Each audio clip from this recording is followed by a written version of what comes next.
고대 인도에 하늘을 나는 비행선이 있었고 심지어 행성 간 여행까지 가능했다는 이야기 들어보셨나요? 자, 그럼 과학은 이 주장에 대해 뭐라고 말할까요? 오늘 고대 인도의 과학기술을 둘러싼 사실과 허구, 그리고 그 뜨거운 논쟁 속으로 함께 들어가 보겠습니다. 아주 오래된 경전에서 지금의 비행기나 우주선 같은 기술에 대한 묘사를 발견한다면 어떨까요?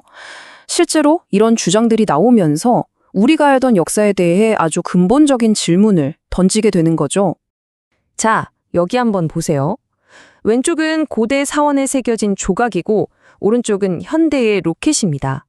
어떤 사람들은 이 둘이 정말 놀랍도록 닮았다고 이야기하면서 이게 바로 고대 첨단 기술의 증거라고 주장하기도 합니다. 여러분이 보시기엔 어떤가요? 사실 이런 놀라운 주장들은 그냥 한두 개에서 그치는 게 아닙니다. 이 주장들이 하나로 모여서 우리가 잃어버린 과학의 황금기가 있었다는 아주 거대한 이야기를 만들어내고 있거든요. 어떻게 이런 주장이 설득력을 얻게 된 걸까요? 이 주장의 핵심은 이겁니다. 인도가 한때는 전 세계 지식의 중심지, 그러니까 세계의 스승이었는데 그 역사가 의도적으로 감추어지고 지워졌다는 거죠. 과거의 위대한 영광이 억압되었다는 이야기입니다. 그럼 이 주장을 뒷받침하는 근거는 뭘까요? 바로 고대에 활발했던 교역로나 인도의 산스크리트어 문헌들이 다른 언어로 번역된 기록 같은 것들을 제시합니다. 고대 인도가 그냥 혼자 동떨어진 문명이 아니라 전 세계로 지식을 퍼뜨리는 중심 허브였다는 걸 보여주려는 거죠. 자, 지금까지 한쪽의 주장을 들어봤습니다.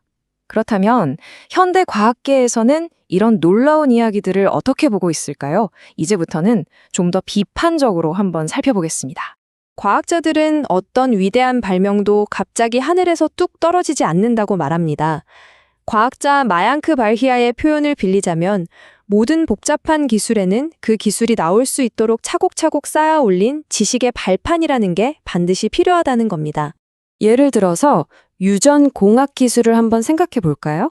이걸 개발하려면 먼저 유전이 뭔지 알아야 하고 분자와 원자의 개념도 있어야겠죠? 엑스레이나 현미경도 만들어야 하고요. 이 모든 발견들이 사슬처럼 연결되어야만 비로소 가능한 겁니다. 그래서 과학계 입장은 아주 명확합니다. 만약 고대에 비행선이 있었다고 주장하려면 그 비행선 그림 하나만 보여줄 게 아니라 그걸 만들 수 있었던 기술적인 발판들, 예를 들어 관련된 공장이나 수학 이론 같은 고고학적, 문헌적 증거를 같이 내놔야 한다는 거죠. 그게 없다면 그저 상상력의 산물로 볼 수밖에 없다는 겁니다. 자, 그럼 여기서 핵심적인 질문이 나오죠. 좋아요. 비행 기계는 아니라고 칩시다. 그렇다면 고대 인도가 이뤄낸 것 중에 정말로 검증 가능한 혁신은 과연 무엇이었을까요? 이제부터는 논쟁의 여지가 거의 없고 역사가와 과학자 대부분이 인정하는 고대 인도의 정말 놀라운 성과들을 한번 살펴보겠습니다. 이 표 좀 보세요. 정말 흥미로운데 바로 아연을 순수하게 분리해내는 증류 기술입니다. 인도에서는 이걸 무려 12세기에 해냈습니다. 유럽이 이 기술을 개발한 건 그로부터 500년도 더 지난 18세기였어요. 엄청난 차이죠? 군사 기술 분야의 혁신도 빼놓을 수 없습니다.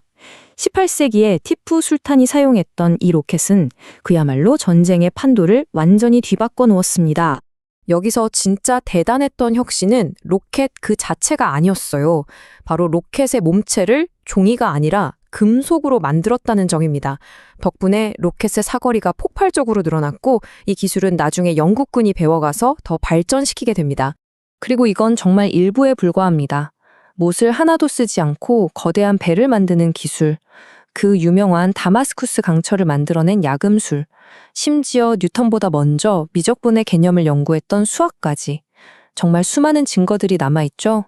이렇게 치열하게 논쟁하는 걸 보면 알 수 있죠. 역사는 단순히 지나간 과거 이야기가 아닙니다.